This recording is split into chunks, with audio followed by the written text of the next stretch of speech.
जीवन का सबसे कीमती धन क्या होता है? एक शिष्य ने अपने गुरु से सवाल किया। गुरु ने इसका उत्तर देते हुए जवाब दिया कि चाहे मेरे पास पैसे ना हो, चाहे रहने के लिए छत भी ना हो, चाहे कोई भी सुख सुविधाएं ना हो, लेकिन अगर मेरा शरीर स्वस्थ है तो मैं दुनिया का सबसे धनवान आदमी हूँ। शिष्य ने पूछा कि गुरुदेव, आपकी उम्र तो 100 साल को पार कर चुकी है और फिर भी आप इतने स्वस्थ हैं। आपकी बुद्धि बड़ी ही तीव्र है और आपका चेहरा भी सूर्य की तरह चमकता रहता है और वहीं आपके बदन से भी चंदन की खुशबू आती है। शिष्य ने कहना जारी रखा कि गुरुदेव, मेरे मन में बहुत बार आया कि मैं आपसे इसका रहस्य जानूं, लेकिन संकोचवश मैं आपसे पूछ नहीं पाता हूँ।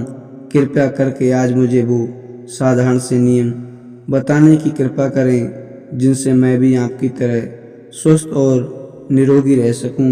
नियम अगर आसान होंगे गुरुदेव तो उसका अनुसरण मेरे माता पिता भी कर पाएंगे, क्योंकि वो भी बूढ़े हो चुके हैं और वो बहुत ही जटिल प्रक्रिया नहीं कर पाएंगे। कृपया करके साधारण से तरीके बताना ताकि कोई भी ग्रस्त आदमी उन नियमों का पालन कर सके। गुरुदेव ने कहना आरंभ किया। सबसे पहले उन्होंने बताया कि सबसे पहले तुम्हें पाचन तंत्र की क्रिया को समझना होगा। जो भी आयुर्वेद का विद्वान होता है वो यह जानता है कि अगर आपका पाचन तंत्र लगातार भोजन पचाने में लगा हुआ है तो स्वाभाविक है कि ऊर्जा की एक खास मात्रा आपके भोजन को पचा रही है। इसी कारण ज़्यादा भोजन करने के बावजूद आपका दिमाग और आपका शरीर अपने बेहतरीन स्तर पर काम नहीं कर पाता। तुमने देखा होगा कि भोजन करने के बाद जब पाचन प्रक्रिया शुरू होती है तो हर जानवर नीचे बैठ जाता है, तो बस वह बैठा रहता है क्योंकि दूसरी चीज़ों के लिए पर्याप्त ऊर्जा नहीं बचती। चाहे वो मांसाहारी हो या शाकाहारी हो, हर जानवर खाने के बाद नीचे बैठ जाता है और इंसानों के लिए एक प्राकृतिक ज़रूरत है। खाने के बाद वो बैठ जाना चाहता है क्योंकि दूसरी चीज़ों के लिए पर्याप्त ऊर्जा उसके अंदर नहीं बचती है। अगर आप अपनी पूरी क्षमता का इस्तेमाल करना चाहते हैं तो आप अपने शरीर को ऐसा बनाकर रखिए कि आज आप जो भी खाएं, जो भी कुछ खाएं, तो 1.5 से 2 घंटे के अंदर आपका पेट खाली हो जाना चाहिए। पेट खाली होने का मतलब पेट की थैली खाली होना, यानी कि जब भोजन आंत के दूसरे भाग में चला जाता है तब पेट खाली हो जाता है, क्योंकि आंत में प्रक्रिया बिल्कुल अलग होती है। वो पाचन नहीं होता, वो ऊर्जा को ग्रहण करती है। आंतों द्वारा इस ऊर्जा को ग्रहण करने के लिए ज़्यादा ऊर्जा नहीं लगती। ऊर्जा लगती है पाचन क्रिया में जब खाना पेट की थैली में मौजूद हो। तो बेहतर है कि आप अपनी गतिविधियों पर काम कर लें। जब अगर सोचिए ज़्यादा दिन आपके पेट में खाना मौजूद रहेगा तो आप अपने जीवन की प्रक्रिया की क्षमता को कम कर लेंगे।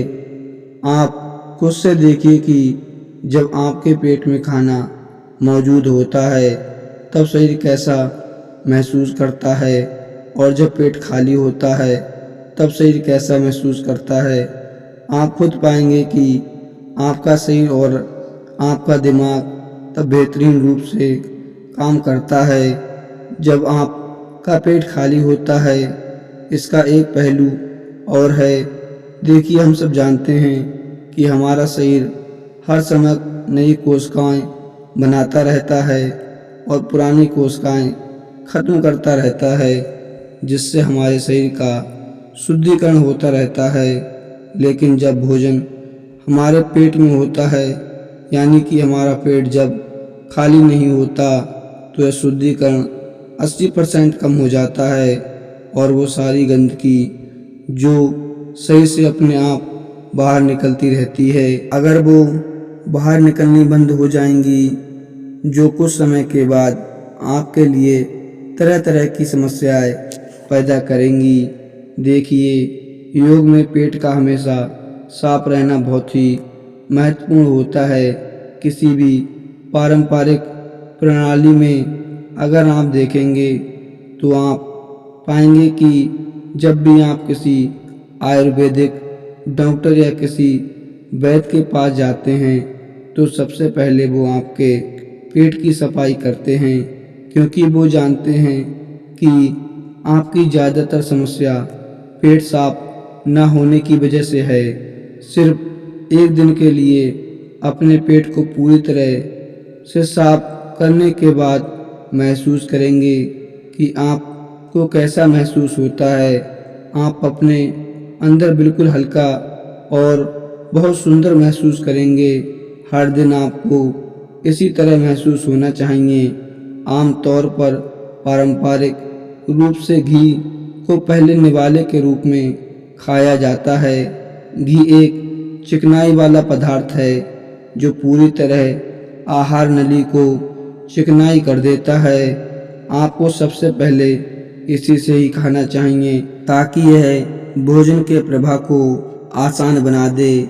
जब आप बहुत मसालेदार भोजन खाते हैं तो उसे खाने से पहले आपके भोजन मार्ग पर भी घी की परत चढ़ाना बहुत अच्छा होता है।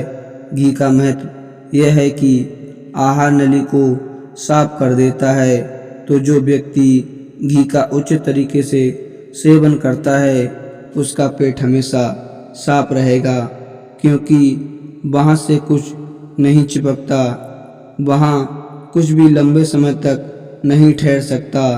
पेट का कैंसर, आंत का कैंसर आजकल ये बहुत ज़्यादा हो रहा है, तो अगर आप एक निश्चित मात्रा में घी का सेवन करते हैं तो यह घटना बहुत ही कम हो जाती है।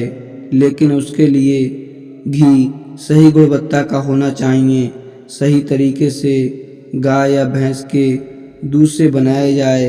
अगर घी को उचित तरीके से गाय या भैंस के दूध से बनाया जाए तो इसके कई महत्वपूर्ण फायदे होते हैं। शिष्य ने सवाल पूछा कि गुरुदेव, पाचन क्रिया तो मैं कुछ समझ गया हूँ। शिष्य ने आखिरी प्रश्न किया कि गुरुदेव, मुझे यह तो 2 नियम अच्छे से समझ में आ गए। पहला नियम, अपने पेट को खाली कैसे रखें तो हर बीमारी से मुक्त रहेंगे। दूसरा नियम कि हम अपने चेहरे पर तेज और ओज कैसे प्रकट कर सकते हैं। बस आखिरी समस्या का समाधान और करवाना है। मैं आपसे पूछना चाहता हूँ कि जैसे जैसे आदमी की उम्र बढ़ती है तो उसके आँखों की और उसके दिमाग की क्षमता कम हो जाती है, तो उस क्षमता को बनाए रखने के लिए किन किन नियमों का पालन करें या फिर क्या खान पान अपने दैनिक जीवन में अपनाएं। गुरु ने खुद की तरफ इशारा करते हुए कहा कि जैसे जैसे उम्र बढ़ेगी वैसे वैसे बुद्धिमान होते जाओगे। बस मैं जो नियम आपको बता रहा हूँ उसको ध्यान से सुन लेना। सुन लोगे तो सारी समस्याएं हल हो जाएंगी। सबसे पहले सफ़ेद कद्दू के औषधीय गुणों के बारे में जानो। आयुर्वेद के गणित के हिसाब से सफ़ेद कद्दू का जूस कैंसर को मिटाता है और साथ ही दिमाग की क्षीणता को बढ़ाता है। क्षीणता यानी तेज बारीक बुद्धि। लेकिन यह समझ लेना कि सफ़ेद कद्दू का जूस ठंडा होता है, इसलिए अस्थमा और जिनको सर्दी जल्दी पकड़ लेती है ऐसे लोगों को सफ़ेद कद्दू के जूस का सेवन नहीं करना है। दिमाग और आँखों को तेज करने के लिए जो अलग नुस्खा है वह भी मैं आपको बता रहा हूँ। वह हर कोई कर सकता है, बल्कि हर किसी को करना चाहिए।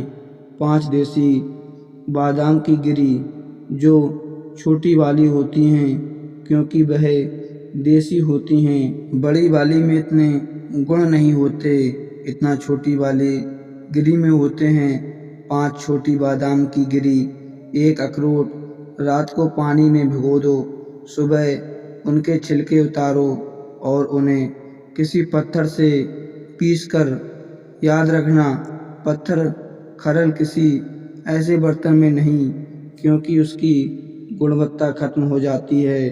उस पत्थर में डालने के बाद उसे मथना शुरू करो। धीरे धीरे जब आप उसे पीसेंगे तो वो बारीक होने लगेगा और उसके बाद उसमें दूध डालना शुरू करो। ऊपर से गाय का दूध होना चाहिए, वो सबसे ज़्यादा बेहतरीन रहेगा। दिमाग के लिए इस्तेमाल करने के लिए भैंस या बकरी का भी कर सकते हैं, लेकिन गाय का दूध सबसे ज़्यादा महत्वपूर्ण हो जाता है। जब दिमाग की समस्याओं के बारे में बात आती है तो अब उस बादाम और अखरोट के दूध के साथ पीसना शुरू करो। धीरे धीरे जितना आप पीसेंगे उतनी उसकी गुणवत्ता बढ़ती जाएगी। अब जो कुछ लोगों को लग रहा होगा कि दूध के साथ हम बादाम यूं ही खा लें तो, या फिर उस पत्थर के खरल में पीसने की बजाय उसे मिक्सी में पीस लें, तो मैं बताता चलूं कि पत्थर की खरल में उसे पीसने के बाद उसकी गुणवत्ता 100% बढ़ जाती है। अच्छे से गाय के दूध में पीसने के बाद जब आप इसका सेवन करेंगे तो आपकी आंखें और आपका दिमाग इनके लिए बहुत ही लाभकारी होगा। जिन लोगों को भूलने की समस्याएं होती हैं, जो छोटी छोटी चीज़ें रखकर भूल जाते हैं, वो लोग दिमागी रूप से परेशान रहते हैं, तनाव बना रहता है, चीज़ों के बारे में ज़्यादा सोचते रहते हैं। ऐसे लोगों के लिए यह एक ठंडाई का काम करेगा, उनके दिमाग में एक ठंडक पहुंचाएगा, जिससे उनका दिमाग अपने बेहतरीन स्तर पर काम कर पाएगा। शिष्य ने यह नियम अच्छे से अपनाए और उसके बाद घर जाने के लिए अपने गुरु से आज्ञा मांगी। शिष्य ने अपने गुरु से आशीर्वाद लेकर अपने घर की तरफ प्रस्थान कर गया। तो दोस्तों, कैसी लगी आज की कहानी? अपनी राय हमें कमेंट में ज़रूर बताएं। अगर कहानी अच्छी लगी हो तो अपने दोस्तों के साथ इसे ज़रूर शेयर करें। तो दोस्तों, मिलते हैं एक नई वीडियो में, तब तक के लिए जय हिंद, धन्यवाद।